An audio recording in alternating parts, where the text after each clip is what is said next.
religions and ancient weapons are no match for a good blaster at your side, kid. Hey guys, it's LegoMatic 9, and today I'm going to show you guys how to make Han Solo's DL-44 from The Empire Strikes Back and Return of the Jedi.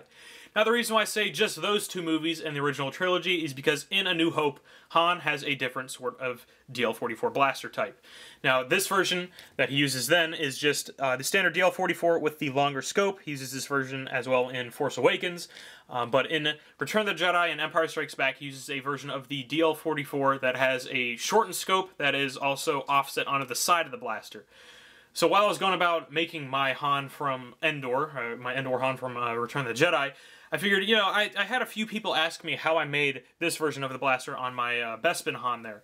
And so I was just like, well, I might as well go ahead and just make a tutorial on it, because it's a really easy process, it's really simple, so most of you guys should be able to follow along with it. So without further ado, let's go ahead and jump into the materials that you'll need to make this. So starting off, you'll just need a Brick Arms DL-44 blaster. This is essential for this tutorial. This is the part you will need. You will need that. Because we're going to be using that as a base and using the scope from that. So that's the only Lego element you'll need, or Lego element. So you can get that from like GI Brick or Brickmania or any other third-party reseller for Brick Arms. So wherever you get your Brick Arms, they should have those. You also need a pair of tweezers and an X-Acto knife for cutting and gluing. You need something to paint with, so I paint with toothpicks. In terms of paint, you'll need a silver and a dark brown. So I'm using Folk Art Enamel Sterling Silver and then Apple Barrel Burnt Umber. Now, in terms of black, you won't need all these colors right here. You'll just need this black color. This is just a mix of Apple Barrel Gloss and the regular matte black from Apple Barrel. Now, the reason why I'm going with a mixture with that is just because I'm going to have to match the black on this. And this has got a kind of like a semi-gloss finish. It shines and stuff, so gloss would work. So if you just have Apple Barrel Gloss, you can use that. If you just have matte black, that should be fine. It's just I just went with a mixture, so that's what I'll be using for mine. You'll need a super glue, so this is what I'm using, Sure Hold Plastic Surgery. And then you'll also need just some sort of filing tools, sandpaper, whatever. I'm using a 180 grit and then 320 grit for the finer details.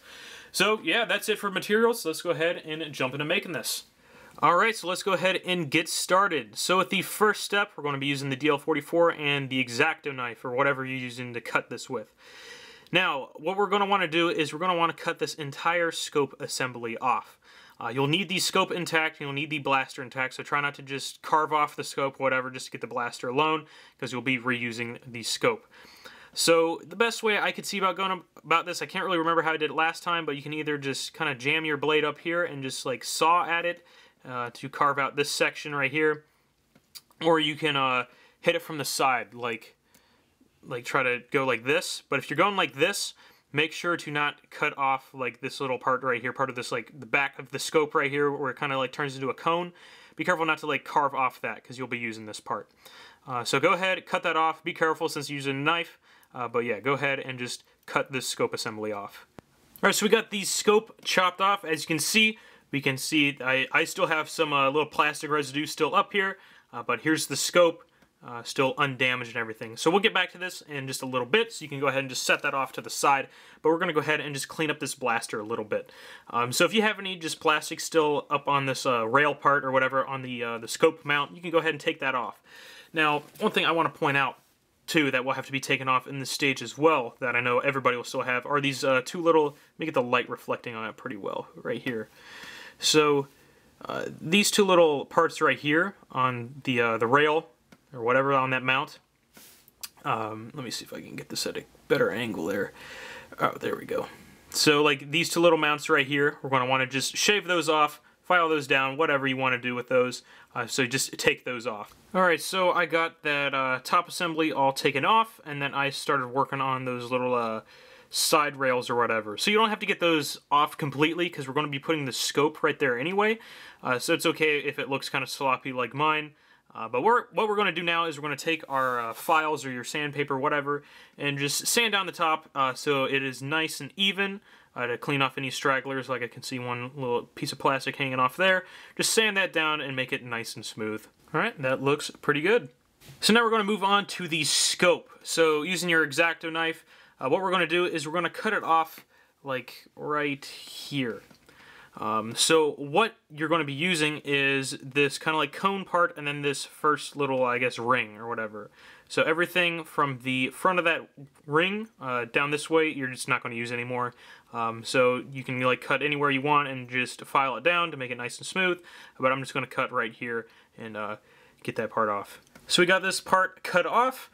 Now what you're going to want to do is just sand off just this top part wherever you made the cut, just to make it nice and smooth. And then if you have any cleaning up to do from where you made the cut to get the scope off of the actual blaster, go ahead and clean that up and round it out. So I got my scope all sanded down, and now we're going to actually glue that onto the gun. So wherever those rails were, that is actually where we're going to be gluing it. So you're going to be gluing it up on the side right here, not on like this actual rail part with these two little circles. You're going to be gluing it above that on the side of the gun. So I'm going to head and glue it in place so you guys can see exactly what I'm talking about. So now we got the scope glued on, so we're going to go ahead and start painting this up. So using the black paint, you're just going to touch up some areas. Wherever like you see down there, it's like nice and shiny from where the glue was, you can cover that up. Wherever you sanded it, like up towards the top where the blacks just don't match, go ahead and cover that up. And then towards like the front of the scope and stuff. Wherever you have just like some black plastic that you sanded or anything, or just blacks that don't match, go ahead and just cover it up with the black paint, and we'll move on. So the paint's not completely dry yet, that's why it looks pretty glossy and stuff right there. But the next step is just to paint the muzzle here, paint that silver. So you'll be painting this muzzle part and then also this part right here. So these two parts, paint those silver, and then also the two little circles on like that rail right there, paint those silver as well, those two little dots. So after all of that dries, you're going to use black again to paint two smaller black dots in those silver dots. So now we're going to move on to the very last step, which is painting the grip. Now, you might be wondering, oh, if I paint the grip, isn't the paint just going to come off? Well, yeah, it can, unless you paint it a certain way, which is what we're going to do. So using our brown paint, we're going to go ahead and paint the handle of the pistol. And the way I do it is I paint wherever the hand does not touch it. So you can see here where that brown is. It's painted around, so it's not where the minifig is touching it. So paint the bottom, paint the front, and paint the tops. You don't have to paint the back or the sides or anything like that. Just paint wherever the handle's going to be exposed out of the hand, but don't paint wherever the hand is going to clip in. So I'm going to go ahead and paint that, and we're going to wrap up this video. There you guys have it, Han Solo's DL-44 blaster from The Empire Strikes Back and Return of the Jedi. Now, if you guys followed along with this tutorial, let me know. I'd love to see your guys' outcomes. Send me those pictures on like Instagram or Twitter or Flickr. Just tag me in those. I'd love to see how your guys' came out. Or you can just leave me a comment telling me you made it, and I'd believe you. So if you guys have any other suggestions for tutorials you'd like to see me make, I know this one was kind of like a one-off because not a lot of people wanted this, but I thought, hey, I have to make this anyway, so I might as well just make a short little video on it. It's a pretty simple process. So if you guys have any other suggestions for tutorials you'd like to see me make that isn't anything complicated, like, oh, how do I sculpt, or how do I paint? Things like that are skills you have to gain over time. But if it's like something simple like, oh, how do I use fabric that well? How do I do 3D elements? Things like that. Those are pretty easy. So if you guys have any suggestions that you'd like to see me make, go ahead and leave those in the comments. I'd love to hear them. In terms of Return of the Jedi, I did finally figure out which version of Princess Leia I'll be making, utilizing the poll I had in the last video. So thank you guys so much for voting, and that really showed me who you guys wanted me to make. And that won by a landslide, so I'll be making Slave Leia for Return of the Jedi. So that should be pretty fun to make. I haven't really seen that many versions of that, and it's really iconic. So I'll be working on that here soon. In terms of other Star Wars stuff, Force Friday just happened. Didn't really want to do a video on that since my haul wasn't that great. All I got was the Black Series Luke, Rey, and Hera. Missed out on Thrawn and Wave 2 at Toys R Us. Missed out on the Executioner Stormtrooper at Target as well. So Force Friday didn't really go as planned, but I guess that gives me some money I can put away to save for that big boy coming out in October. Not really 100% sure if I'll be getting that, but I really want it. So we'll see if I can actually afford that by the time it comes out. But yeah, that's going to be it for this video. Thank you guys so much for watching. Thank you for following along with this tutorial. Remember, just let me know if you guys followed along with it. Really means a lot to me. And yeah, so thank you guys so much for watching. Remember to check out all of my other social media accounts, which will all be linked to in the description. And I'll see you guys later.